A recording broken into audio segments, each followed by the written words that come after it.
selected today to talk to you about is very close to my heart. It's a lovely book because it's published in 2017 and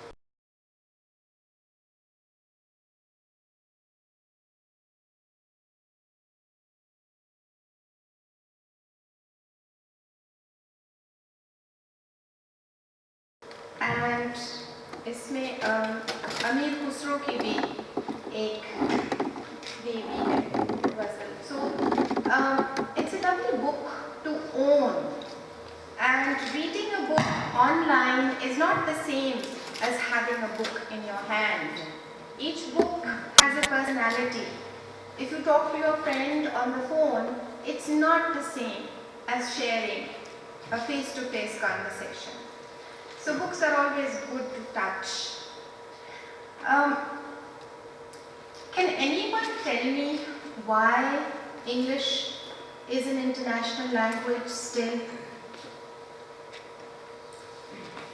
Can I speak? Yes, please. Please don't stand up. We are all part of the same method. Henrik Singer mentioned in his book Diplomacy, in his early pages, that in every century there is a power that shapes the world order, that shapes the moral conducts, the values, the diplomatic features. So in this way we can say the concept of imperialism is still prevailing nowadays in our society. That's why the English has become the international language. It might be possible. So you're saying that it's because of the political reasons that we were governed for so many years by the colonists. Any other reason? Yes? Due to literary dominance, English has a, I think, more old and हमारा literature कम है कोई उर्दू से? उर्दू अभी जो है वो थोड़ा सा उसके निस्बत जो है वो थोड़ा सा. अच्छा, actually the real reason is that ji. The British Prime Minister Winston Churchill had worked a lot on English language as well as English as a lingua franca just because of colonization. Because of? Colonization, yes, this is the same point that was raised. Actually, the real reason is it might have been born as a colonial language, it might have spread as a colonial language, but it is one of the most easy languages to learn. ठीक है? आपके पास German है, you have Chinese and you have French. ये तीन options and the fourth is English. English is the easiest language of all these languages, and that's why it continues to still be the first and foremost international language. Let me give you an example. In French and in German, this table, you have to know whether it is feminine or masculine. Before you say der Tisch, it's der Tisch. This is masculine, der. So you have der, die, das. Similarly, in French, you have le, la, and le. So you have neutral gender, feminine gender, and masculine gender. किसी भी noun को लिखने बोलने से पहले आपको पता होना चाहिए कि ये फेमिनिन है या मैस्कुलिन है. अब बिल्ली जो है वो फेमिनिन हो सकती है लेकिन उसके साथ आर्टिकल शायद मैस्कुलिन ही लगे. So that's one of the reasons. The only problem with English is in the spelling, and the spelling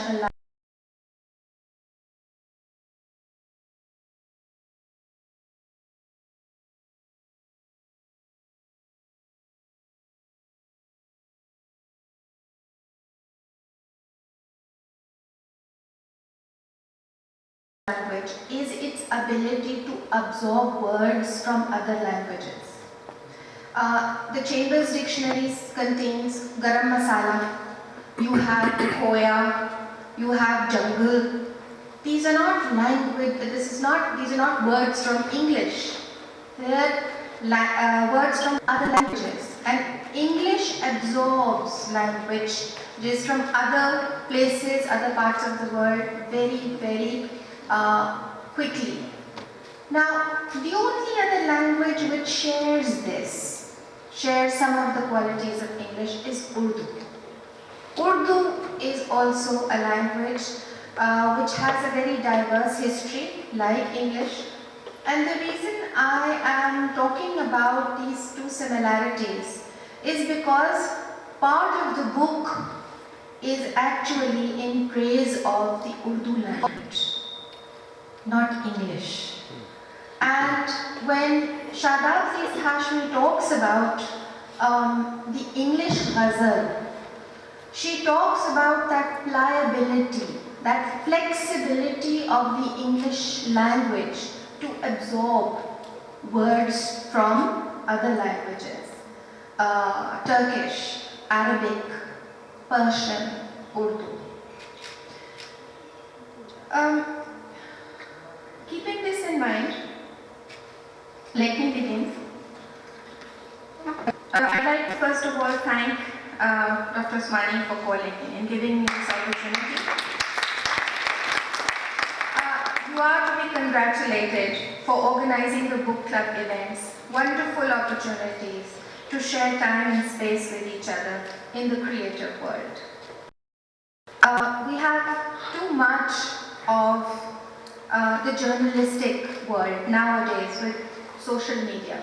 creative world के लोग जो हैं उनकी गुफ्तगू भी और होती है, उनके दिल और दिमाग की स्पेस भी और होती है. So thank you for being here to share this time with me. Today I selected a book to share with you titled Ghazal Cosmopolitan. Ghazals and Essays on the Culture and Craft of the Ghazal by Shadab Zeest Hashmi. This was published last year. And Shadab is a living Pakistani female poet writing in English. There are many paradoxes about the book. What are paradoxes? When two opposite things are true at the same time. It's a book about the English mother. She writes in English about the inherent beauty and lyricism of the Urdu language. Moreover, the book is written in prose, but since she is a poet, it's written in very poetic prose. It is the unraveling of these paradoxes which fill the text with rich images and textures, which you will enjoy immensely. It's a book for students and teachers of both the arts and sciences, because the strict adherence to form, meter and theme, and even its cosmopolitan variations and experiments are done in the regularly irregular and unsystematically systematic fashion. So you have paradoxes everywhere. It is the reader who reconciles these paradoxes here. It's very important that when I recommend this book that you get a flavor of Hashmi's Ghazal, its sound, its flavor. So let me just share a Ghazal with you. It's by Shadab Zeest Hashmi, but it's from an earlier book. Was this not the garden of the crisp acorn and the dusty, bearded oak?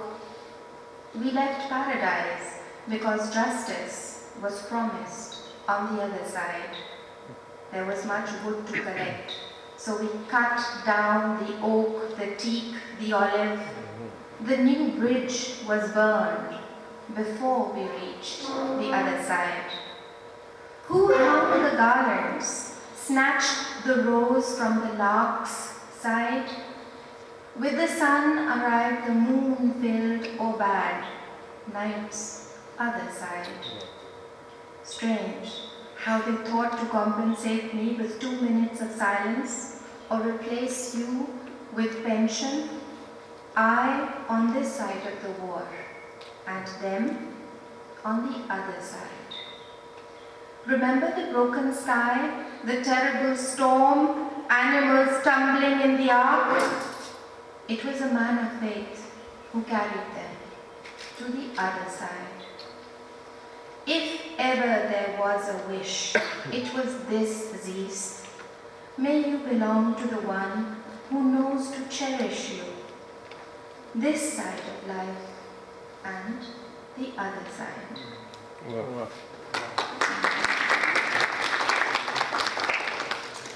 The author's note in this book states that the book is part praise for the Urdu language and partly a manual for the craft of the ghazal, a poetic form that is Urdu's great pride.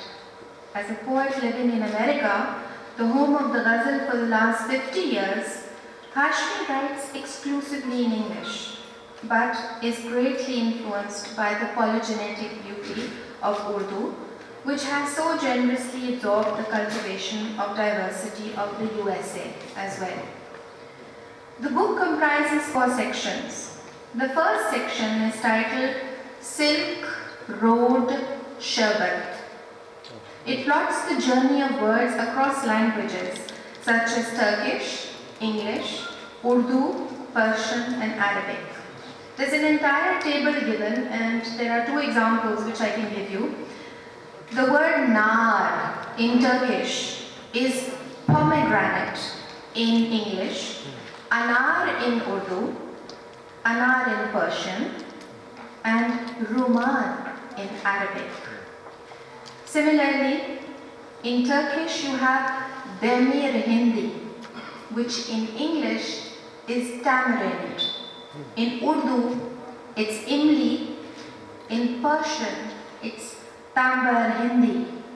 And in Arabic, it's tamarindi.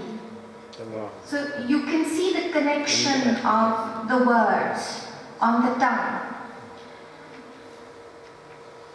So language is not an isolated phenomenon. It's a living phenomenon, connected.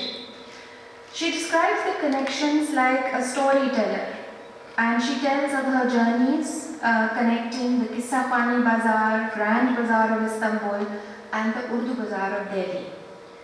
The Urdu language becomes an exotic sweet dish prepared in Mughal kitchens, combining local and imported ingredients, coconut, rose oil, khoya, patisa, cham.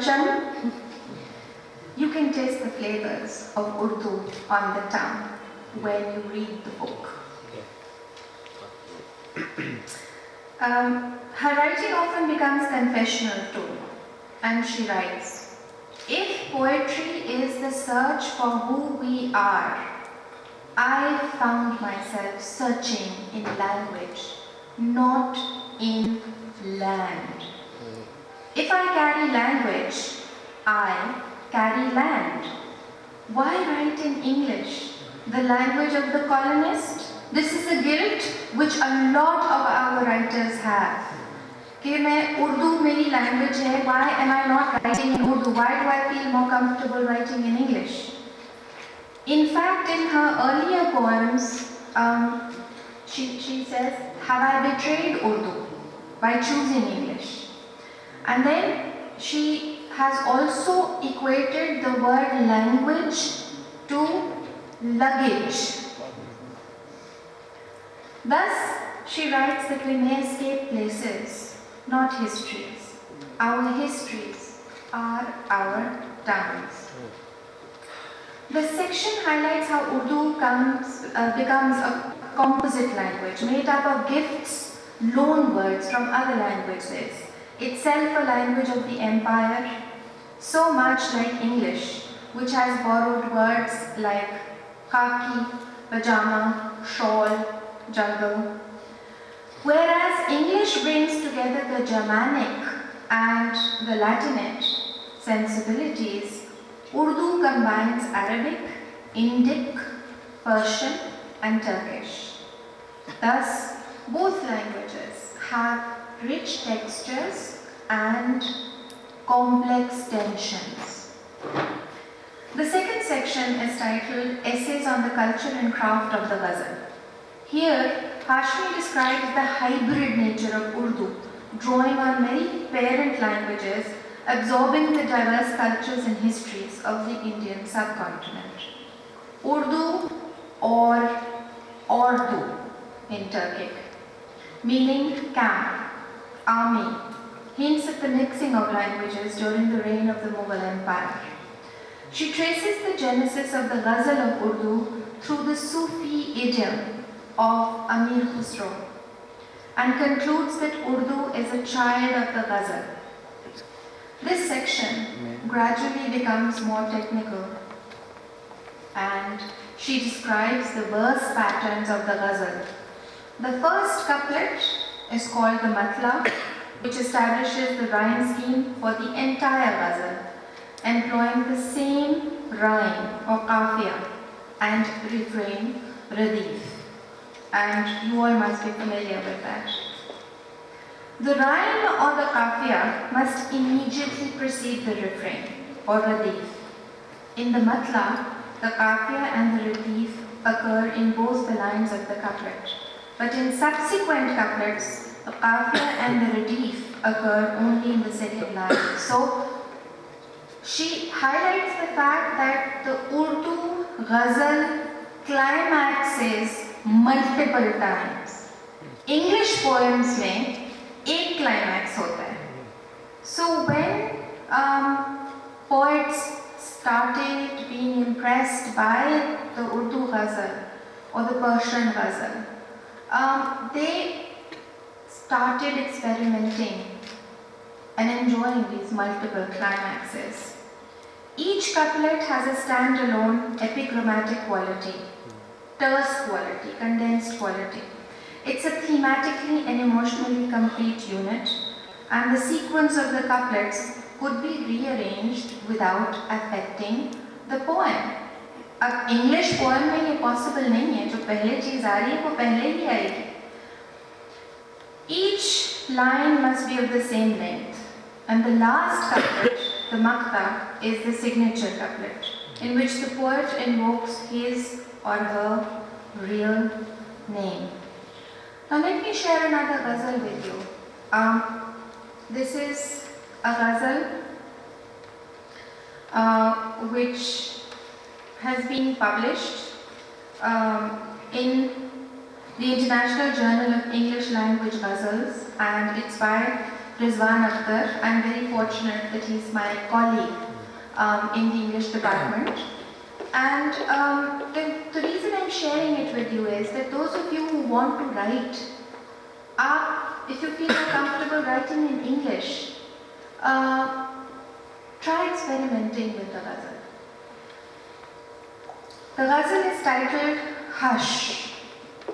Under an autumn tree leaves piled crinkling a hush, even summer's lush memory withered wanting a hush. Splintered, a thin curtain wavers on the creviced door. The wind hurls a mighty gush, and then the usual hush. Without much effort, I made you a subject of my ghazal. Cheeks connoting blush, fingers on lips. You said, hush. The red mulberries burst on the palate like juicy words. The lateral flush suggesting silence, a synonym of hush. The princess tiptoed on the plush grass, flailing her arms, her anklets echoed, clutching bangles in between a hush. Remember that brush of elbows inside the royal mosque? Arms and hands mingled, our souls found the missing hush. somewhere you wait for me to read the ghazals afresh. The desire for maqta, the rush for closure ends on a hush. Wow. Wow.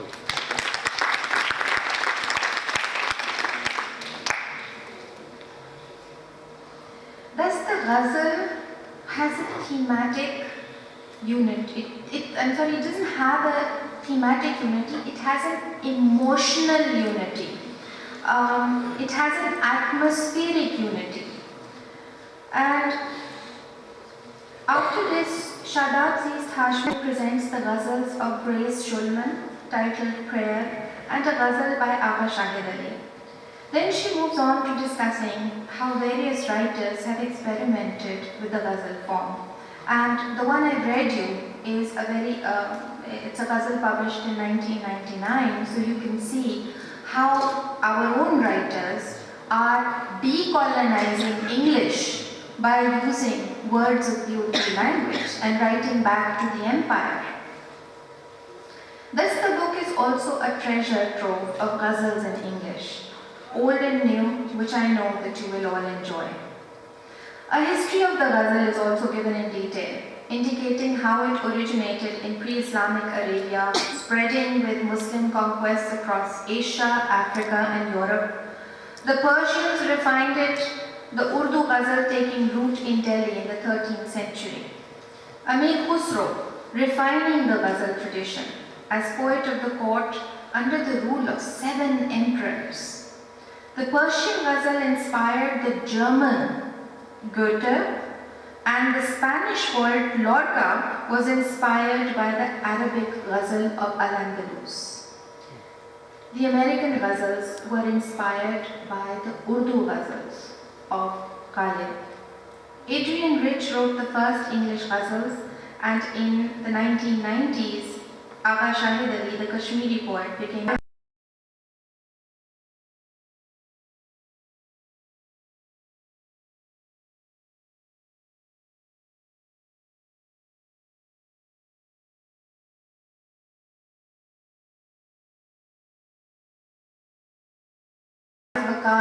conducted this interview, and I asked my colleague, Mr. Shazib Khan, to play the role of Arif Bakar, and I will be playing the role of Shadab. The reason I wanted to share this interview with you, which is also printed in the book, is because we are all like Shadab in many ways. We are deeply in love with our mother tongue. And yet, the English language has also become a very important part of our lives. Ji. So my first question, for a South Asian ghazal enthusiast, English ghazal is a rather paradoxical term. What was your reaction when you first heard this phrase? Tell us briefly how your interest in this form has developed over the years. A photocopy of Adrian Rich's ghazal and a Chinese-American friend, which a Chinese-American friend was reading, became my first encounter with the English ghazal. The year was 1996. I was quite excited to see that the ghazal had crossed over into contemporary American letters through these ghazal poems, though these ghazal poems bore little resemblance to the Urdu ghazal. Alright. Ghazal is essentially connected to the mushaira culture, where a highly charged, expectant audience is waiting for the terminal contour of each couplet to shower praise upon the poet. In an English poetry gathering, however, this atmosphere is missing. How do you compensate for Ghazal's tradition of Dado Tehseen? It's true that performance is a key aspect of the ghazal, and Urdu ghazals are composed with the mushaira or poetry reading in mind. At my recent talk on the ghazal form in Istanbul, the writer Eric Mortensen asked if this sensibility can be called the ghazal's ada, peculiar gesture. I find that quite an accurate and charming definition. When I read my own ghazals, I invite the audience to chime in as I deliver the radif or the refrain. I try to recreate the communal feel of the ghazal in this way. It doesn't always work, but it works incredibly well when the audience includes a sizable number of poets. What is your personal experience in ghazal writing? What sort of challenges do you face while using an Eastern poetic form for a poem in a Western language? There's a long list of challenges, but the most glaring one is the fact that the ghazal has no thematic unity. Readers of poetry in English have a hard time dealing with that. No title, no theme, no cohesive narrative with a beginning, middle and end. Each verse a separate entity with its own unique tone, theme, and even a different addressee. Much of the emotional effect and surprise is carried by the line break in English. When writing a ghazal, one must learn to use instead the hinge, the rhetorical turn of the couplet instead, and learn to use sonic devices, the internal rhyme, the qafiyah and relief to maximum effect. The creative process is certainly a mystery, but we can perhaps discuss the mechanics of ghazal writing. Does an idea strike you directly in the English language, or does it initiate in Urdu and take its final shape later on? I dream in both Urdu and English, but the real language of poetry is the image. Once I have an image to work with, I translate it into English. Translating an image that comes from a different culture is not always easy. But sometimes its strangeness and unwillingness to be translated is a windfall. By refusing to be explained, it enacts its true self and requires very little work from me. And my final question, does the ghazal have a future in English? Contemporary poetry in English has absorbed many foreign forms, from Japanese, Italian to Malay and French. Poetry written in these forms has over time become an inextricable part of the American literary tradition.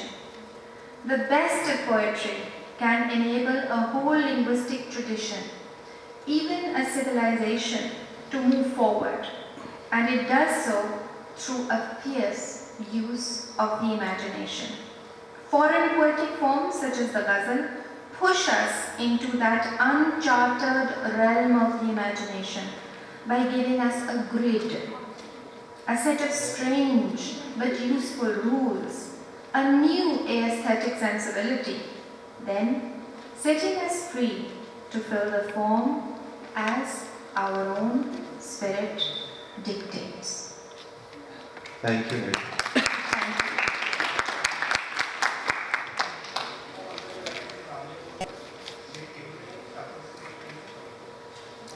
The last section is titled Qasida, the journey poem. The Qasida is the parent form of the Ghazal, also of pre-Islamic Arabia, and its origin is also pre-Islamic Arabia, but part of the oral tradition of tribal Bedouin delivery. It comprises about 60 to 100 mono-rhymed lines. Later it became part of the Persian literary tradition, which quickly adapted its themes to local landscapes and the beauty of the changing season. Qasida means intention. In part a poem of praise, partly it contemplates origins, love, loss, but also allows for the incorporation of modern themes of existence. The poet traces then, in the book, she traces Lorca's Qasida of the Rose, Ghalib's Qasida for Queen Victoria, and Al-Andalus in the poetry of Iqbal and Darwish. The very end of the book, there's a section which contains a valuable reservoir of Shadab's own recent ghazals and qasidas in English. And I'll end today's talk by reading to you a qasida from this section. It's a very interesting qasida. It's called Qasida of 700,000 Years of Love.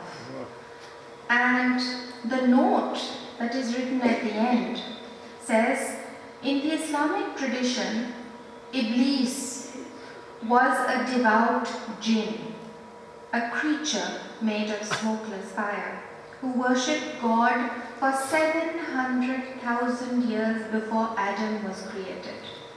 He disobeyed God by refusing to bow before Adam, and from then onwards became Shaitan, or Satan, the evil one. Some Sufis view his refusal as an act of extreme devotion to the beloved, rather than disobedience. So, the qasida runs this way. So death's muscle was pulp, a breeze past a dandelion, its hold frost, a weak clam gripping me when the Honda fell into a crater off the interstate. True, the last breath was thin as a veil, caught in thorns, but it was swift, and I entered Iblis's study. No river of pus, lava or honey, no plank to walk, but the punishment of another journey. 700,000 years of service. How Iblis loved God before the cosmos, before our polished clay, our high brow, our delicious sin. It must have been Isha time on earth. His room in the swirling infinity was a closed tulip, a peeling thing with heavy petals, windows open with desire for the one who teaches love, even to moss, scale, concrete. I hung from the windows, dangling in eternity, a prowler playing the role of an extra, where Iblis absorbed all energies in prayer, a magnet for the nocturnal garden, swarmed with delicate scents. I hung like a thief for his purity and crept like an ape, a vine, onto his roof. My town must by this time be encircled by the amber rim of dawn, Fajr, plush, tranquil, unrolling the day. Iblis, through the cracks, was a glowing tongue of fire, immeasurably at peace, knotted in prayer as a fruit blossom, a perfumed navel, a fetus, impenetrable. I hovered like a bomber's shadow, sun a lemon in the sky and earth a wheat grain. How could I not recall the fragrance of bread, the gusts of wind that came with trains, the arrivals? Zuhr, my most hungry time. His posture in prayer made me long to wipe the tears of red-cheeked geishas, orphans of war, those tied up, spat upon. 700,000 years of loving God. I could not make it from Zuhr to Asr without pangs. Every birdsong sewed me into the coarse cloth of the Sufis resolve. With Maghrib came the sound of the key turning in the lock and the lust of repose. I clung to his study like a spiderweb, watching Iblis, the steady servant, with his quietude, windows burnished with divine light. Garlanded with lint, I looked below. Thank you.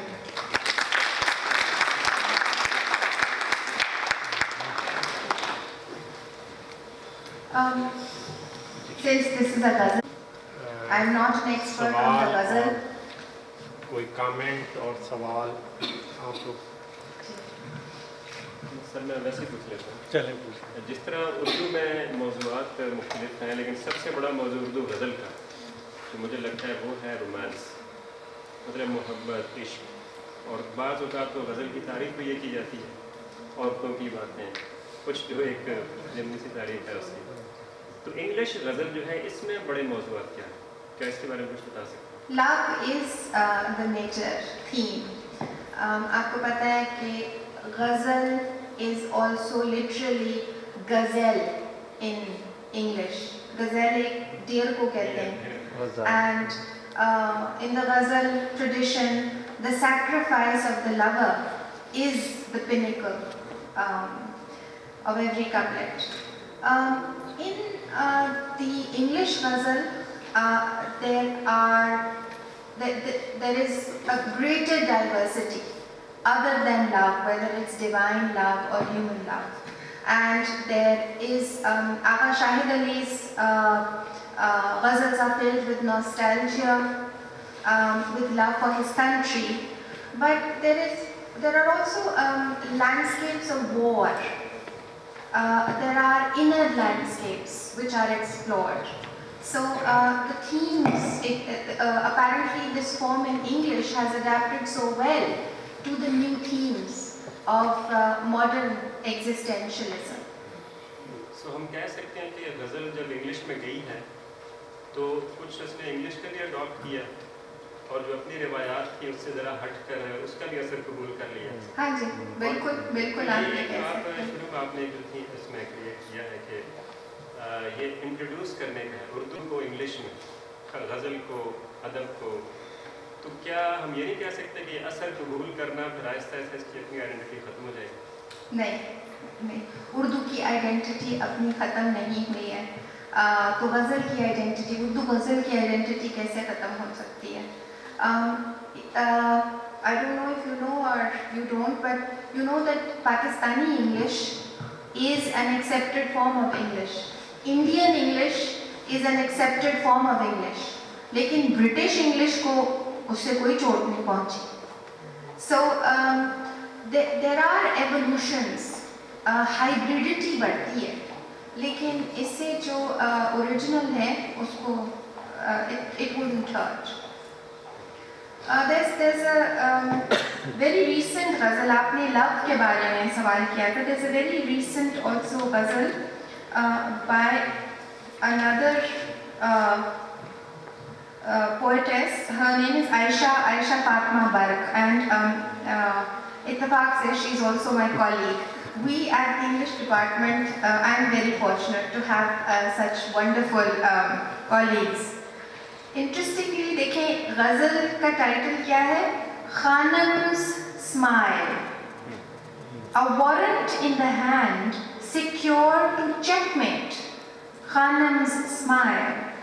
He never knew he'd trade the upper hand for Khanam's smile.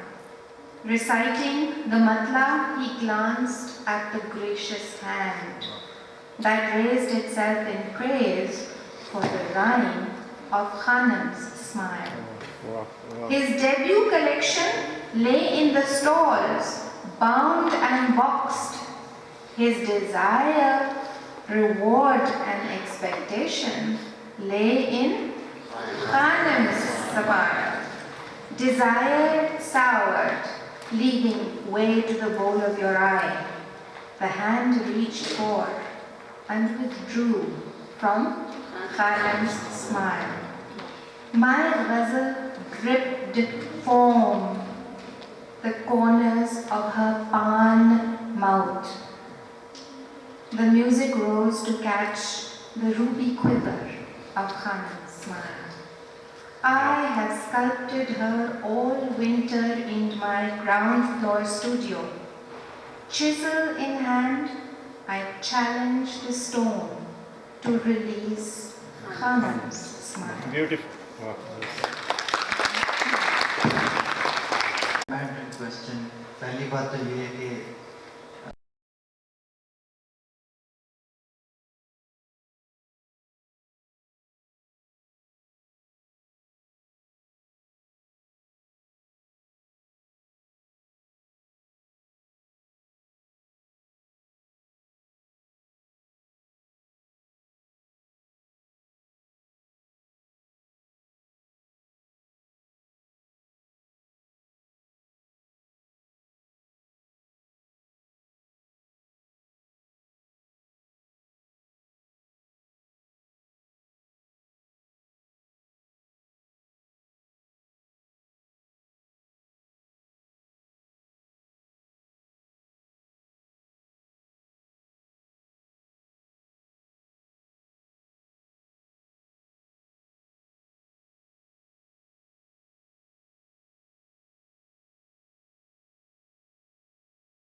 Question, because are you saying कि अंग्रेजों की कोई imagination नहीं होती? Ma'am, my question is that Waiting for, let's see what it does.